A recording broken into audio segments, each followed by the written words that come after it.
grâce à Dieu. Je crois bien que le dirigeant a demandé à tout le monde d'être là, même celles qui sont dans la cuisine, s'il vous plaît.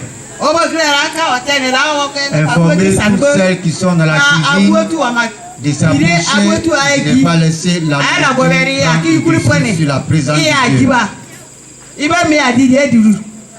Parce que Dieu est un Dieu qui aime comparer les choses.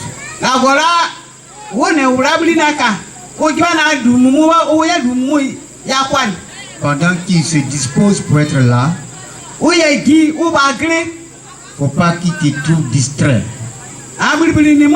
Sinon, il va te dépasser. Il aime ceux qui aiment se concentrer sur sa présence. Il aime les cœurs qui aiment le recevoir. Il aime ceux qui ont faim de lui. Il aime ceux qui ont soif de lui. Et d'ailleurs, c'est pourquoi il est le rocher. Ce rocher qui donne à boire à ceux qui ont soif. Il est aussi qu'on appelle le pain, qui donne une nourriture pour toujours à ceux qui ont faim. Donc que notre présence ici soit plus concentrée sur lui que toute autre chose.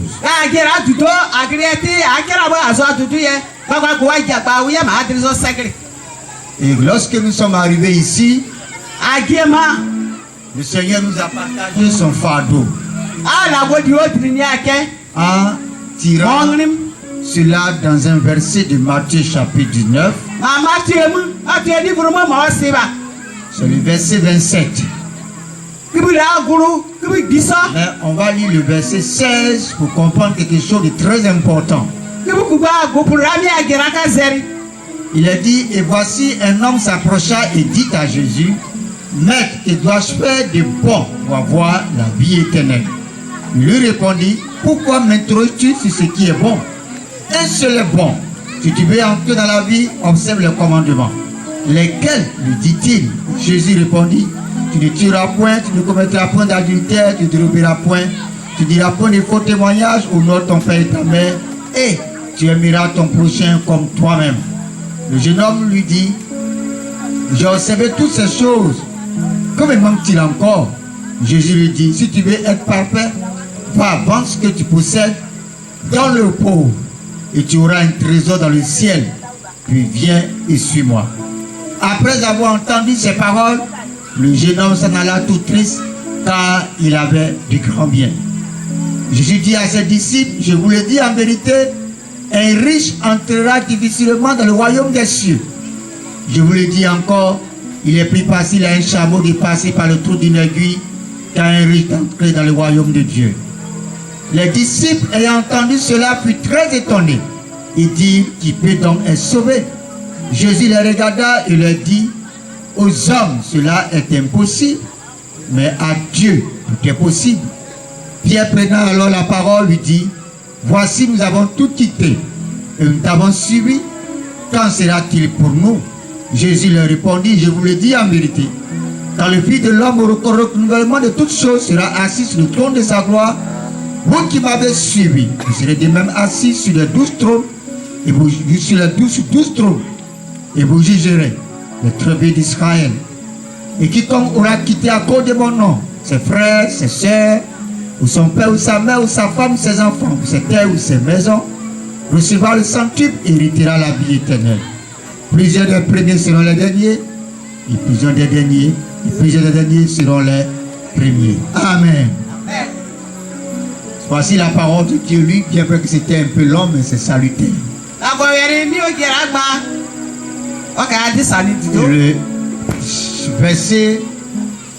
Le dernier verset du chapitre 19 dit, plusieurs seront les derniers, et plusieurs des premiers seront les derniers.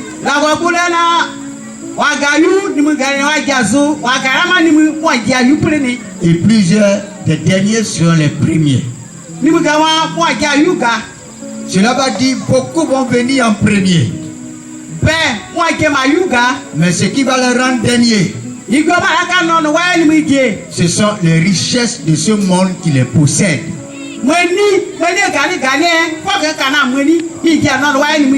Bien vrai que nous avons besoin de l'argent, de beaucoup de choses pour pouvoir échanger et faire beaucoup de choses sur la terre.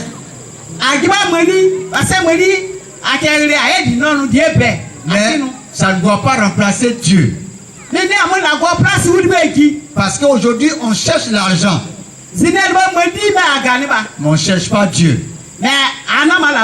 Celui qu'on doit chercher, c'est Dieu. Mais aujourd'hui on cherche l'argent et on ne cherche pas Dieu. En effet, l'argent a été fabriqué de toutes pièces par le diable pour pouvoir concurrencer Dieu, pour amener Dieu au second plan et amener tout le monde à chercher l'argent et à ne pas chercher Dieu. Souvent même on dit à Dieu, laisse-moi chercher l'argent. Quand il a trouvé l'argent là, j'ai venu te servir. C'est l'ignorance. C'est Dieu qui a créé toutes choses. Toutes choses lui appartiennent. Si tu veux vraiment être riche en lui et pour lui, si tu veux vraiment avoir une richesse qui te donne du repos, cherche Dieu. Et Dieu trouvera les moyens pour te prendre en charge. Parce que Dieu prend soin de nous en utilisant ce que le monde utilise pour qu'on puisse vivre. Donc il prend soin de nous. Mais on ne doit pas chercher les choses de ce monde pour les mettre au-dessus de la volonté de Dieu. Mais malheureusement au sein même de l'église, on cherche l'argent, on ne cherche pas Dieu. Même quand on crée des communautés, l'objectif premier, c'est que ça remporte beaucoup d'argent. Pour que ça remporte beaucoup de personnes sauvées. Parce qu'on se dit que dans mon église, si les gens ont beaucoup d'argent, là j'ai reçu le ministère. Je vais dire la vérité à quelqu'un ce soir. Ce n'est pas mauvais d'avoir une église qui compte beaucoup de riches. Mais une église qui compte beaucoup de riches, ce serait difficile pour eux d'aller au ciel. Pourquoi? Parce qu'il y a deux types de riches.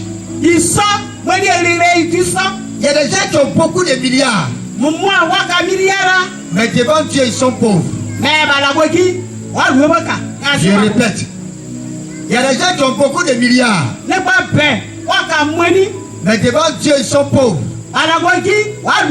Ils cherchent Dieu. Ils mettent Dieu au-dessus de tout. Dans ce qu'il a en main, il aide Dieu diriger ses ressources. Ce n'est pas de lui que je parle. Je parle de celui qui est propriétaire de ses propres richesses. Donc sa richesse lui appartient, ça n'appartient pas à Dieu.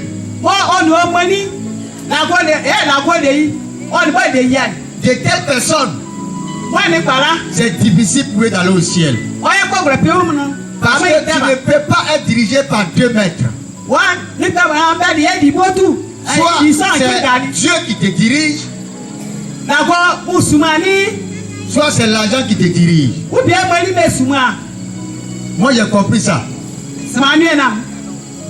En tant que serviteur de Dieu, il y a des frères qui sont très très généreux. Quand quelqu'un veut venir prêcher chez lui là, il paie ton transport. En tout cas, il soutient beaucoup. Donc souvent, tu es tenté d'être invité. Parce qu'on va t'inviter. À la fin, il faut te donner un peu d'argent. Donc quand tu es là, ce qui te motive à aller prêcher, c'est parce que tu vas gagner l'argent là-bas. Et non pas le Seigneur.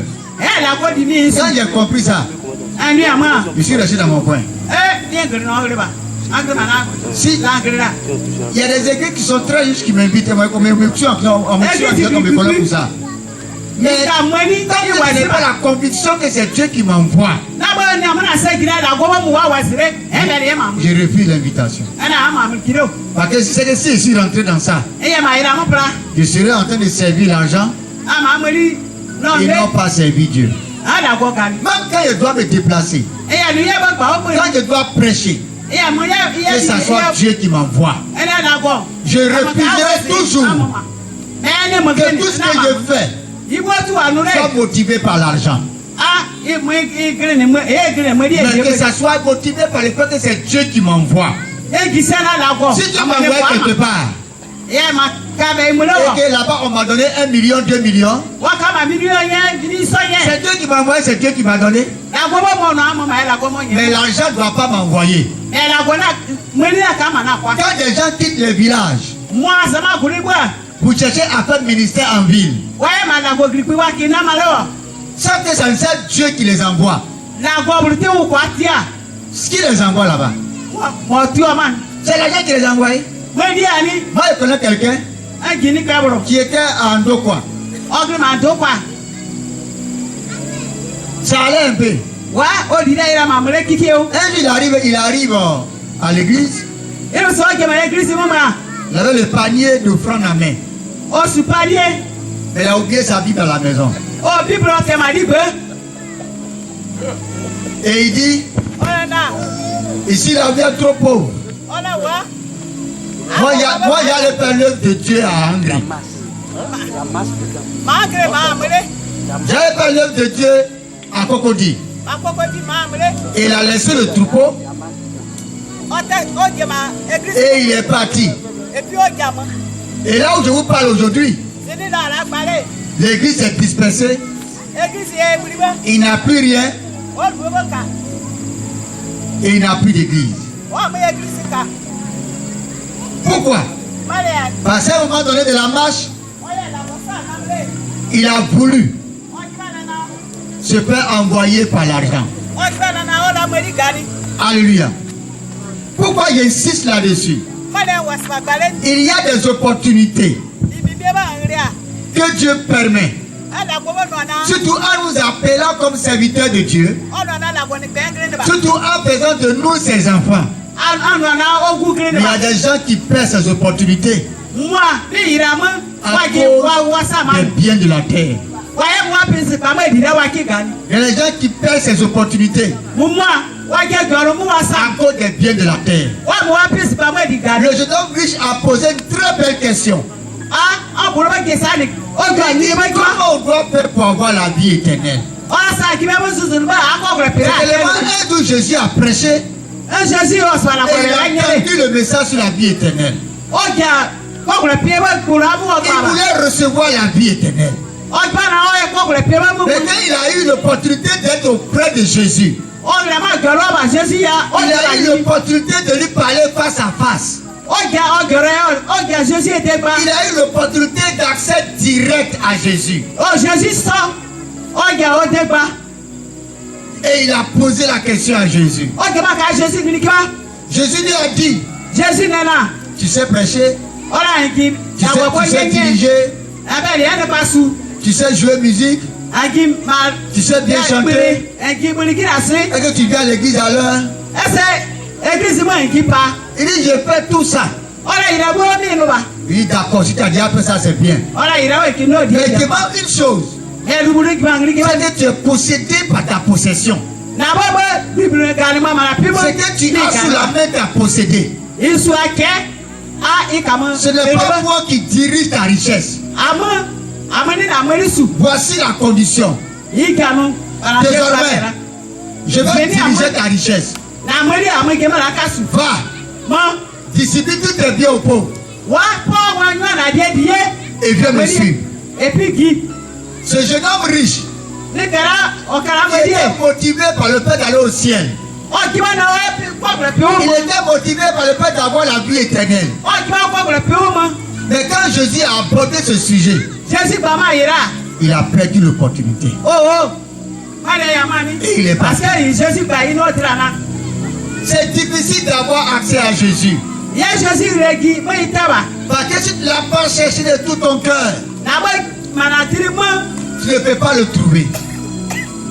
Et si le Père qui est resté n'a pas fait grâce, tu ne peux pas le connaître, lui le voir. Donc quand Jésus se dispose pour venir se révéler à toi, pour pouvoir venir te parler, bien aimé dans le Seigneur, il ne faut pas rejeter cette opportunité. Beaucoup de personnes ratent cette opportunité. Pendant leur marche dans le Seigneur, quand Jésus se révèle à eux, à cause de leur possession, ils préfèrent renoncer à Jésus. Ils préfèrent rejeter Jésus. Tant que tu n'es pas prêt à faire quoi que ce soit pour Jésus, tu n'as pas encore mesuré ton amour pour lui. On mesure notre amour pour Jésus par le choix qu'on fait. Entre lui et quelque chose. Entre Jésus et quelque chose. Ce soir, tu as un choix à faire. C'est toi qui connais cette chose-là. Ça t'a possédé. C'est ça qui a fait que ta vie est bizarre. Toi-même, tu sais la chose. Ce soir, Jésus veut t'inviter à faire un choix. La même manière, il s'est révélé au jeune homme riche. Ce soir, il se révèle à toi. La même manière, le jeune homme riche a eu accès à lui. Ce soir, Jésus aussi te donne droit d'avoir son accès. Pour prendre la plus belle des décisions. Pour prendre la plus belle des décisions. C'est pas toujours on a l'opportunité où Jésus veut nous aider. Mais quand il se dispose pour nous aider, surtout pour avoir la vie éternelle, c'est bon de pouvoir se dépêcher là-dessus. Ce matin, je parlais avec des frères. On partageait avec Jean chapitre 6. Et j'ai dit, il faut faire très attention. En ce qui concerne la vie éternelle, tout le monde n'est pas prêt à aller jusqu'au bout. Parce que les conditions pour avoir la vie éternelle, ce n'est pas pour les faiblards. C'est pour ceux qui font violence sur leur propre vie. Tant que tu ne fais pas violence sur ta vie pour dire moi je suis résolu à avoir la vie éternelle, tu ne vas pas avoir.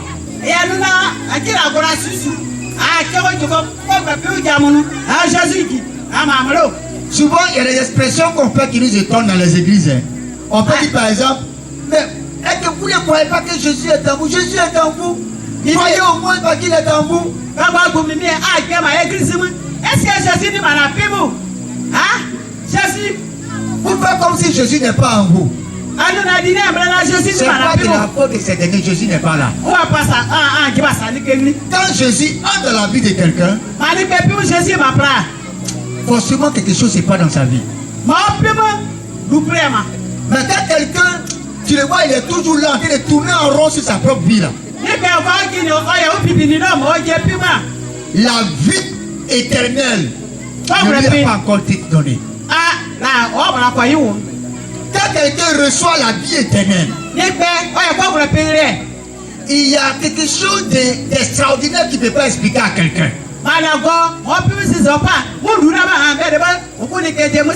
Souvent il peut être un peu distrait. Quand tu remarques son fond, Envoyez un peu dans la sœur pour la fortifier un peu. Envoyez un peu dans la sœur, s'il vous plaît. Tu sais qu'il est sauvé.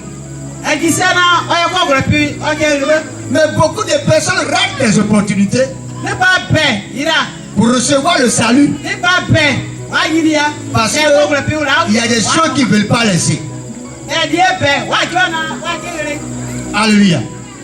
Ce soir, c'est sur ça que le Seigneur veut insister.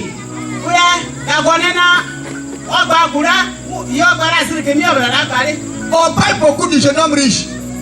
Mais plusieurs ont quitté Jésus à cause de la vie éternelle. Il y a un pasteur qui a changé combien de fois le nom de son église. Quand ça l'arrange, il met non. Quand il veut être Déa, que ça l'arrange, il met le nom de l'église de Déa. Après il change, il va. On ne sait pas où il va.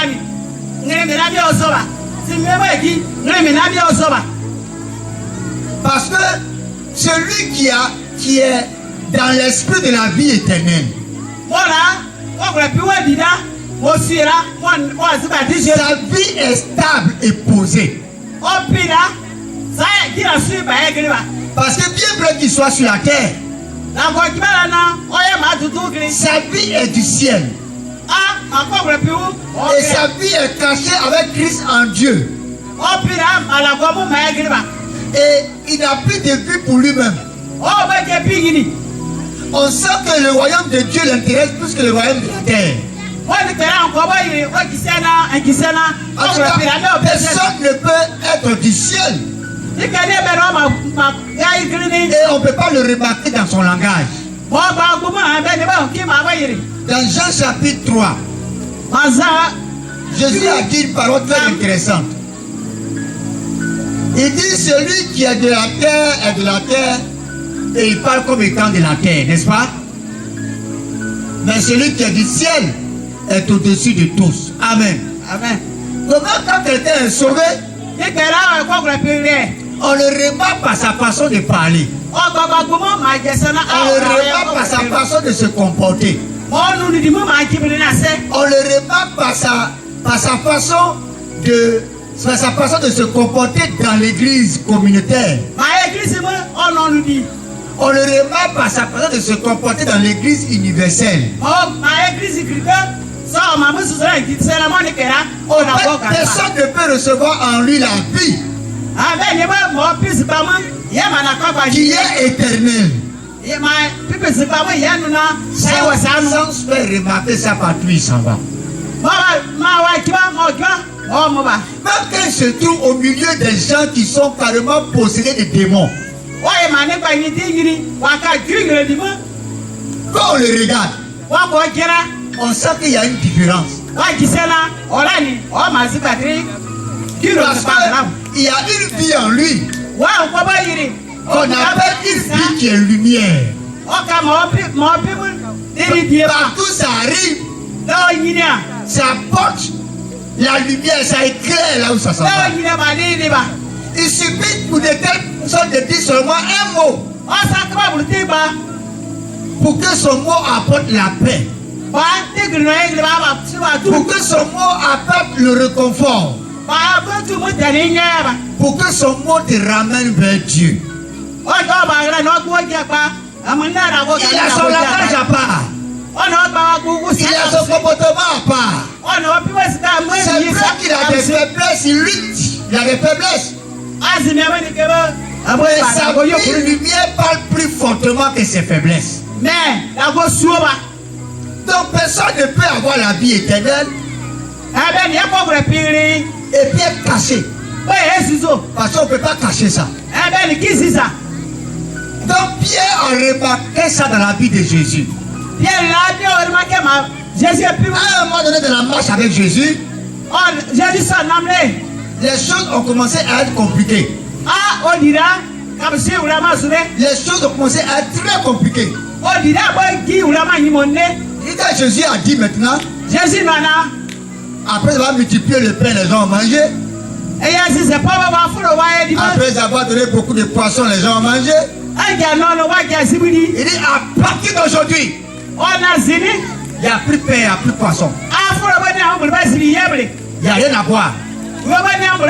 C'est moi maintenant, si vous voulez manger, vous allez venir manger. C'est moi le pain. Vos pères ont mangé le pain dans le désert, ils sont morts.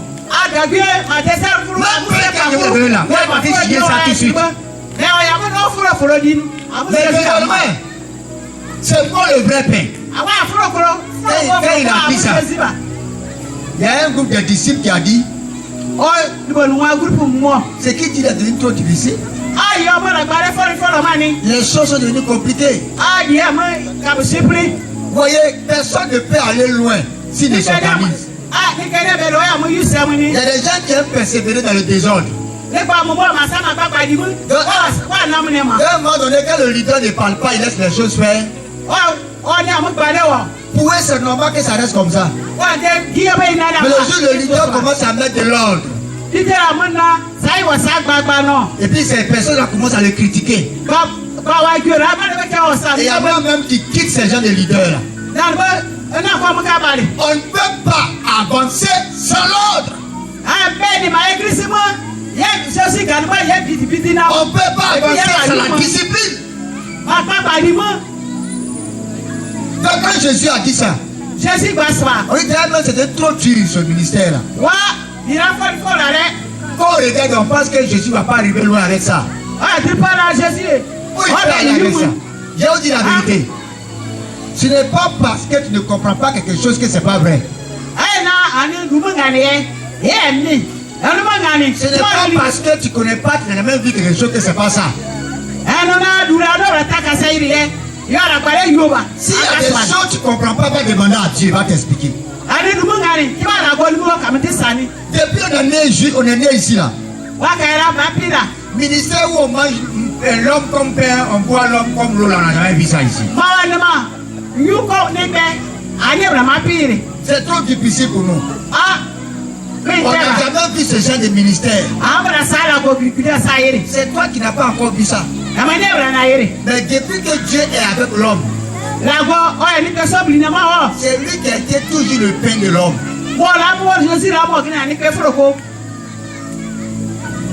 Il dit on ne peut pas le suivre. Et ils se sont retournés. Pourquoi Jésus allait finir là? Pourquoi Jésus n'allait plus continuer le ministère? C'était seulement à Jean chapitre 6. Et bien un coup, Pierre, il regarde Jésus. Jésus le regarde. Et puis Jésus lui dit, et pour vous, votre groupe là, vous ne pouvez pas partir aussi. Pierre a dit, à qui irions-nous? Ça veut dire quoi?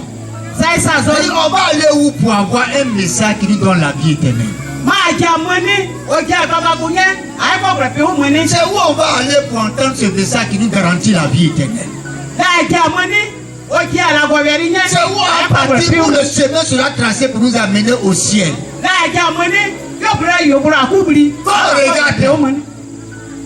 C'est toi ceux qui peut nous mener dans ce chemin. À cause de cela, nous on ne te quitte pas. Si on doit souffrir avec toi, on va souffrir. Si on doit mourir avec toi, on va mourir. Jésus l'a regardé. Il dit tu es sage. Il est dans le Seigneur. Comme Pierre, où vas-tu? Où tu t'en vas là? Est-ce qu'il y a la vie éternelle là-bas? Où te diriges-tu? Où tu suis qui actuellement? Celui que tu es en train de suivre là.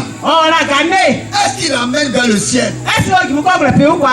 Tout ce dans quoi tu es engagé, toutes les amitiés que tu as eues, tout l'environnement dans lequel tu te trouves, si ça ne te conduit pas vers la vie éternelle, ce soir le Seigneur veut attirer ton attention.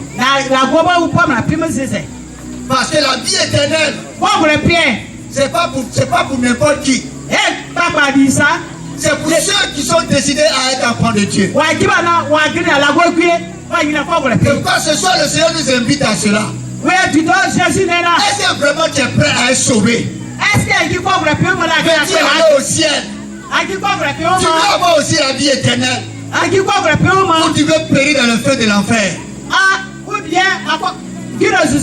Ça ne se négocie pas. Tu ne crois pas au Seigneur Jésus pour le suivre, pour avoir la vie éternelle. Peu importe ta bonne volonté sur la terre, peu importe tes bonnes œuvres, tu vas aller en enfer. Qu'est-ce qui t'a possédé? Tu es possédé. Quel